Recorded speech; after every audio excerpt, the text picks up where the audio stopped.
Il-power station ġdida tal-BWSC f'Dellemare tiddaħħan kull meta jsiru testijiet fuq il-magni tagħha. Filmati miġbuda minn One News fil-jiem li għaddew juru ammont sostanzjali ta' doħħan ħireġ mill-impjant ġdid li għadu kemm inbena bħala esperiment f'pajjiżna. Każ li rrepeta ruħu l-għada tal-miliet.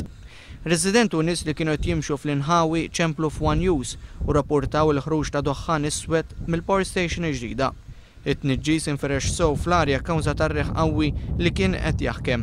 Nhar il-5 ta' Diċembru l-MEPA tat il-barka tagħha biex dan l-impjant f'Dellemara jaħdem għal 8 xhur bil-heavy fuel oil, l-aktar żejt li jniġġes.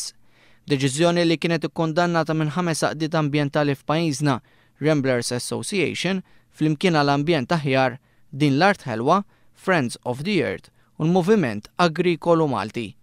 Il-ħajja u s-saħħa tan-nies Maltin, speċjalment dak li għodu fis-South, m'għandux valur, ma tistax biex tisranka l-flus, tpoġġi għal riskju is-saħħa ta' dawn in-nies. L-użu tal-heavy fuel oil f'pajjiżna tmur kontra l-politika li biet jimxu l-pajjiżi fl-Ewropa favur l-użu tal-gass bl-impjanti li jiġġeneraw l-elettriku.